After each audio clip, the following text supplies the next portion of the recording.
Welcome back. A warm welcome to you all the students, those who are liking and subscribing my channel. Thank you very much.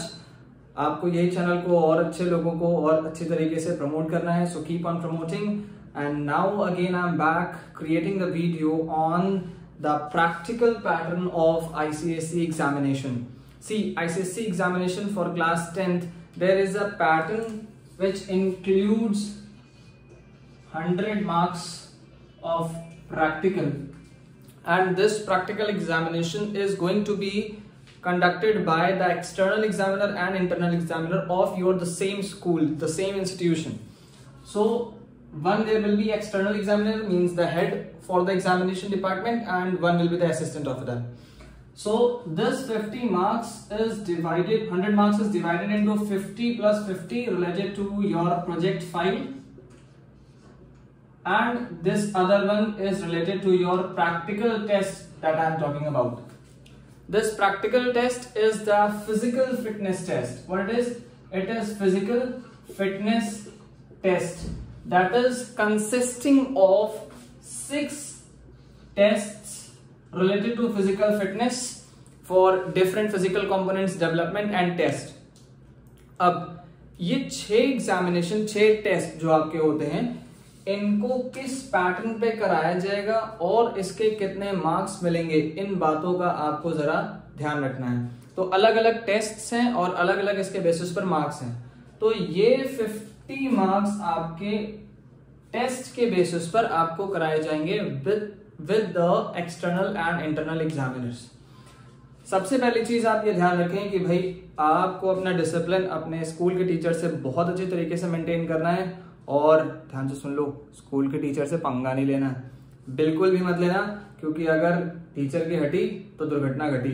तो आपको अपने subject से related किसी भी subject teacher से किसी भी तरीके का डिसिप्लिन नहीं क्रिएट करना, because physical education is primarily focusing on creating and making the discipline part.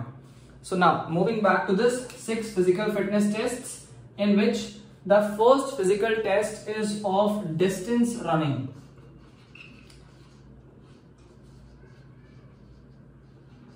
Distance running जो है, यहां पर आपको टाइमिंग के अकॉर्डिंग कुछ मीटर्स के लिए दिया जाता है. That is for girls and for boys. Boys के लिए है 1000 मीटर एंड गर्ल्स के लिए है 600 मीटर्स. ठीक है. अब इसकी जो टाइमिंग होती है वो बॉयज के लिए डिफरेंट है और गर्ल्स के लिए डिफरेंट है. This is 4 minutes 40 seconds, and for the girls this is 2 minutes and 45 seconds. 2 minutes and 45 seconds. ये बॉयज और गर्ल्स का डिफरेंस है. डिस्टेंस रनिंग का मतलब ये है that you have to make a complete either the track, right, 1000 meters, or on a single path, or on a one way 2 way running, जाना और आना इस तरीके से भी हो सकता है.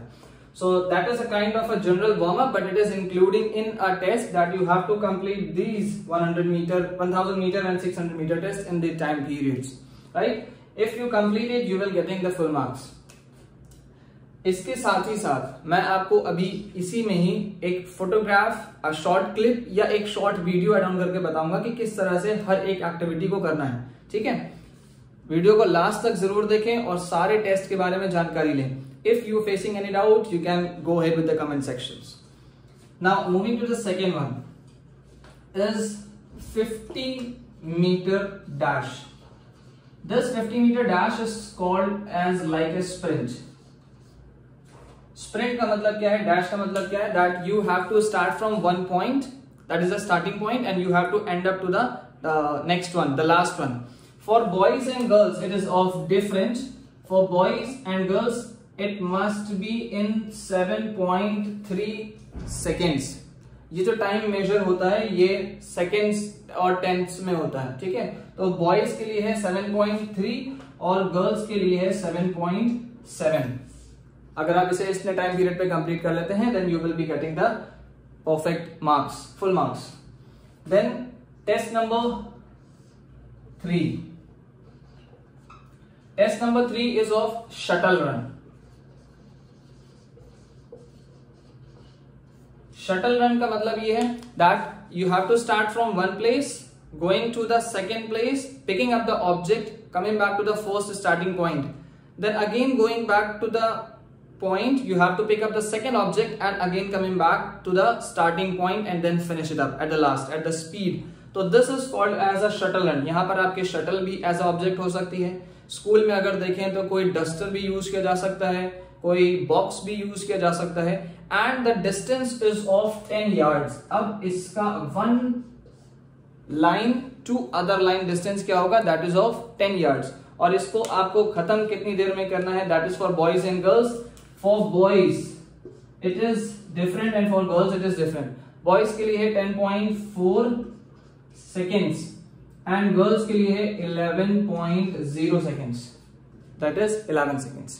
अगर आप इतने टाइम पीरियड के अंदर इसे खत्म कर लेते हैं, 2 attempts starting from one to the other. अभी मैं आपको वीडियो भी शो करता रहूंगा साथ में. Next is fourth one, that is standing long jump. Standing long jump का मतलब है that you have to stand on a starting point and at the distance there will be a second line that you have to take a jump while standing and cross that line. एक जगह आपकी starting line है, यहां से आप jump लेंगे और आपको डायरेक्टली उस लाइन को क्रॉस करके जाना है. For girls it is different and for boys it is also different. Boys के लिए अगर हम सबसे पहले बात करें तो इट इज ऑफ 179 सेंटीमीटर और you can measure in 1.79 metre. और अगर हम ये गर्ल्स के लिए बताएं तो ये थोड़ी सी कम हो जाती है, दैट इज 164 सेंटीमीटर और 1.64 मीटर. ठीक है, स्पेसिफिकेशन आप यहां पे देख सकते हैं किस तरह से एक्टिविटी की जाएगी. अब बात चलते हैं हमारे दो लास्ट के और टेस्ट. दो लास्ट के टेस्ट जो हमारे होते हैं that is of 5th pushups. For boys, it is of ground push-ups normally that you have to lie down on a prone position. पीठ के बल ऐसे जाना है and you have to make an angular arc and do the push-ups.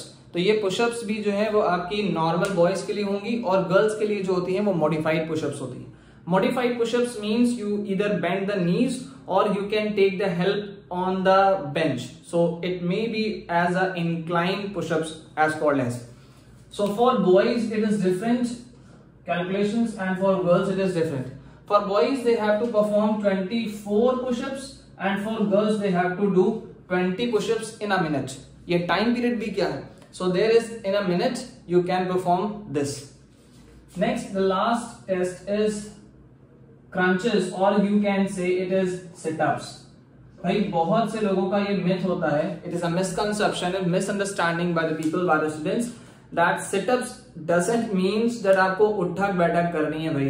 ठीक है, आजकल generally ये कॉमन मिथ फैला हुआ है कि सिटअप्स का मतलब है बैठना और खड़े होना है. ये स्कूल वाली पनिशमेंट नहीं है. The situps is also called as crunches. इसको हम लोग क्रंचेस भी बोलते हैं and that is to measure the strength of your core, means आपके एब्डोमेन की स्ट्रेंथ को मेजर करने के लिए. अभी हम सारे पॉइंट्स पे बताएंगे. For boys it is different and for girls it is different. For boys they have to perform 22 and for girls they have to perform 15 sit-ups in a minute, right? So this is the basic test. 6 tests are going to be conducted. ये कुछ Indian motor fitness test से लिए गए हैं और कुछ offer test से लिए गए हैं. ये इंडियन मोटर फिटनेस टेस्ट और आफर टेस्ट अभी आपको हम किसी नेक्स्ट वीडियो में बताएंगे, आप आराम से ध्यान से समझ सकते हैं. But this is going to be conducted in your school board pattern examinations, जो कि आपके स्कूल के टीचर्स में से ही हायर अथॉरिटी टीचर्स लेंगे. हर एक चीज के लिए अलग अलग मेजरमेंट किए जाते हैं. क्यों ये कराया गया है? The distance run is the purpose to do और to check on the cardiovascular endurance. 50 metre is also to test on the speed. This is the basic components of the physical fitness जो कि आप class 10th में पढ़ रहे होंगे, class मतलब chapter number 1 to 6 में. Next, this is shuttle run. This is to measure the agility of the students, how that they are quick in changing the directions, right? This is called as agility. Next is standing long jump. Standing long jump का मतलब अपनी एक ही जगह से खड़े होकर के jump करना है, so that is measuring the strength in your legs, आपके पैरों की ताकत को मेजर करता है।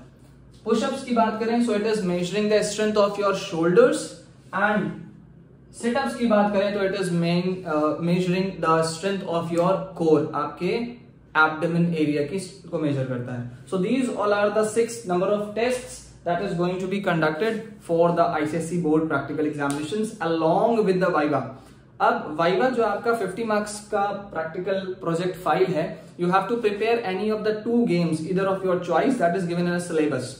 So according to that 2 topic आप अपने टीचर से पूछ करके प्रिपेयर कर सकते हैं, और उन्हीं में से ही मेनली वाइवा होता है, और आप जो सब्जेक्ट थ्योरेटिकल पार्ट है चैप्टर नंबर 1 to 6 उसमें से भी होता है। सो आपको थ्योरी अच्छे से भी पढ़नी है, और इस बार तो बहुत ज्यादा अच्छे से पढ़नी है क्योंकि असर्शन बेस पे क्वेश्चंस आने वाले हैं, और एमसीक्यूज बेस पे जो लास्ट ईयर आए थे उसी तरीके के आएंगे। So might be you will not face any of the problems. So I think this all is clear to you. So keep watching, like, share and subscribe to my channel and get ready for the new updates related to the board examinations. Thank you and have a nice day.